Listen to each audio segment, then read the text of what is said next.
रीना शादी के बाद से ही ससुराल में सबको दबा कर रखती। हर बात पर खुद को सबसे बेस्ट साबित करने की कोशिश करती। क्या माँ जी, देवर जी की शादी है लेकिन आपके बस की नहीं कि बाजार से एक रुमाल खरीद कर ला सके। भाभी, मम्मी ने हम लोगों को बड़ा कर दिया, शादी ब्याह सब हो गया। तब तो आप नहीं थी ना जो आज माँ को ताना दे रही है। एक तो तुम लोग यहाँ आती हो, फिर मेरे और माँ के बीच लड़ाई करवाती हो। अरे सही तो बोल रही है मेरी बिटिया, घर की बहू हो और 4 काम करना पड़ गया, इसमें क्या होशियारी दिखाना। अरे करना है तो करो, नहीं तो। बस ये सुनकर रीना का तांडव शुरू हो जाता है। वो चिल्लाने लगती है, हाँ हाँ, सारे काम करवाने के लिए रीना रीना, लेकिन जब काम हो जाए तो धमकी। अरे वाह जी वाह, अब देखो मैं क्या करती हूँ। घर पर छोटे देवर की शादी, ऊपर से भाभी नाराज। अरे रीना बहू दिखाई नहीं दे रही, उसे बोलो छोटी बहू के घर जाकर उन लोगों से पूछ ले, कोई काम की जरूरत तो नहीं है। लेकिन रीना बहू हो तब ना। पापा, भाभी तो मायके चली गई, ये कहकर गई है कि शादी में भी नहीं आएंगी। अरे ये क्या बात होती है, समाज क्या कहेगा। और अब जब सब घर में आने वाले हैं, ऐसे में बड़ी बहू का घर में ना होना बिल्कुल भी ठीक नहीं है ये बात। अरे पापा रहने दो ना उसे, वहीं छोटी छोटी बात पर घर पर कलेश करती है। सोचती है खुद किसी को कुछ भी बोले लेकिन उसे कोई कुछ ना बोले। ऐसा होता है क्या? अरे फिलहाल तो बहू को मना कर लाना जरूरी है। ड्राइवर से बोलो कार निकाले, हम खुद जाएंगे। घर के सभी लोगों को बहू पर गुस्सा आता है। जो आदमी अपने उसूलों के आगे किसी के सामने नहीं झुका, वो कल की आई एक लड़की को मनाने जा रहा है। पता है ना माँ, पिताजी को समाज, परिवार और आस पड़ोस की कितनी परवाह है। पापा सबके सामने मिसाल कायम करके खड़े हैं कि उन्होंने पूरा परिवार बांध कर रखा है। ऐसे में भाभी नहीं होंगी तो पापा की प्रतिष्ठा में उंगली तो उठेगी ही ना। ये भाभी की जीत नहीं, सबसे बड़ी हार है, हार। उधर मायके में रीना की माँ, अरे बेटी क्या बात है, इतने पैसे वाले लोगों को घुटने में ले आई तू। देख तेरा ससुर कैसे गाड़ियों का काफिला लेकर आया है हम लोगों के दरवाजे। अरे माँ बस बहुत हो गया इन लोगों का नाटक। अब तो देखो वो जो इन लोगों का दूसरा बंगला है ना, देवर की शादी के बाद वहां जाकर रहूंगी मैं, देख लेना। तभी ससुर बहू के मायके आते हैं। रीना की माँ नाटक करती है, अरे आइए भाई साहब, अरे देखे ना कब से समझा रही हूँ कि ससुराल में तेरी जरूरत है, चली जा बेटा। लेकिन पता नहीं क्या बात मन को लग गई है, आई तब से रोए जा रही है। ससुर जो बहू की माँ की हरकतों से अच्छे से वाकिफ थे। देखिए वो सब हम बाद में देख लेंगे, हमारे घर का मामला है। फिलहाल रीना बेटा घर चलो, वहाँ तुम्हारी जरूरत है। बड़ी बहू हो तुम, लोग क्या कहेंगे। देखिए पिताजी, आप खुद आए हैं तो ठीक है, मैं चल रही हूँ, लेकिन मैं साफ साफ कह देती हूँ, देवरानी के आने के बाद मैं उस घर में नहीं रहने वाली। वो तो तुम्हें बोलने की जरूरत ही नहीं है। मैंने पहले ही फैसला ले लिया है कि मैं तुम्हें दूसरे बंगले में शिफ्ट कर दूंगा। छोटे की बीवी और वो हम लोगों के साथ रहेंगे।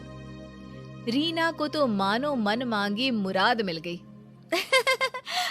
तो फिर ठीक है ससुर जी, चलिए चलते हैं। रीना ससुराल चली जाती है और अच्छे से शादी हो जाती है। छोटी देवरानी जैसे ही घर में कदम रखती है, हाय रे, न जाने किसके अपशगुनी पैर हम लोगों के घर पड़े हैं। बत्ती ही चली गई, करो अब अंधेरे में सारी रस्में। तभी नौकर कहता है, अरे नहीं बड़े बहू जी, वो तो बत्ती आई है, जनरेटर बंद किए है ना अभी। छोटी बहू के तो पैर बहुत ही सगुन वाले हैं। अरे 2 दिन से पूरा मोहल्ला अंधेरे में डूबा था, अब जाकर लाइट आई है। अरे हाँ ठीक है, ज्यादा बोलने की जरूरत नहीं है। नौकर हो, नौकर की तरह रहा करो। देख रीना, हम लोगों के घर हमेशा से इतना पैसा नहीं था। तेरे ससुर ने बहुत मेहनत से कमाया है। नौकरों से अच्छे से बात किया करो, ये हमारा परिवार ही है। हाँ ठीक है।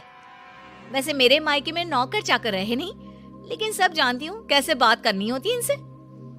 नौकर मुंह लटकाकर चला जाता है। अरे देवरानी जी, कुछ बोलोगी भी कि बस ऐसी ही सबको घूरती रहोगी? लेकिन छोटी देवरानी कुछ नहीं बोलती। अगले रोज, अच्छा तो मैं चली दूसरे बंगले में। यहाँ सब आप लोग आराम से खुशी खुशी रहो अपनी नई बहू के साथ। रीना का पति कहता है, लेकिन मैं अपना घर माँ पापा को छोड़कर कहीं नहीं जाऊंगा, ये तो पक्की बात है। तो ठीक है ना, आप रहो, मैं और बच्चे तो जाएंगे। कौन रहेगा यहाँ सर्कस में? छोटी देवरानी बोल पड़ती है। दीदी, आप इस घर को और घर के लोगों को ऐसे नहीं कह सकती। हाँ रीना भाभी, छोटी भाभी सही कह रही हैं। तभी ससुर जी आते हैं। बड़कू बेटा, अपनी बीवी को लेकर जाओ दूसरे बंगले में, हम लोगों के लिए छुटकी बहू है। पिता का ऑर्डर मानकर बड़ा बेटा रीना और बच्चों को लेकर चला जाता है। आज सब कान खोलकर सुन लो, वो घर की बड़ी बहू है, बड़ी ही रहेगी। समाज में, परिवार में, हर जगह उसे हमारी बड़ी बहू के नाम से जाना जाता है। लेकिन एक बात ध्यान से सुन लो, कोई भी उससे गलत व्यवहार नहीं करेगा। अब क्या था, जेठानी रीना आए दिन घर आती और अपनी देवरानी को खरी खोटी सुना जाती। इन लोगों को जो तुम बहुत अच्छा समझ रही हो ना, अरे मैंने कैसे कैसे 5 साल काटे हैं मैं ही जानती हूँ। अरे मैं तो कहती हूँ तुम भी इन लोगों को मुंह मत लगाना।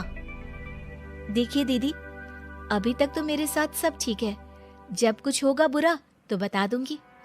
अरे मैंने तो इस घर को घर बनाया है, वरना जब मैं शादी करके इस घर में आई थी ना, पूरा घर ऐसे लगता था जैसे चिड़ियाघर।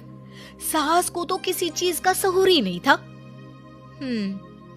ठीक है ना दीदी, अब देखिए आप नहीं है, लेकिन घर माँ जी ही तो चला रही हैं।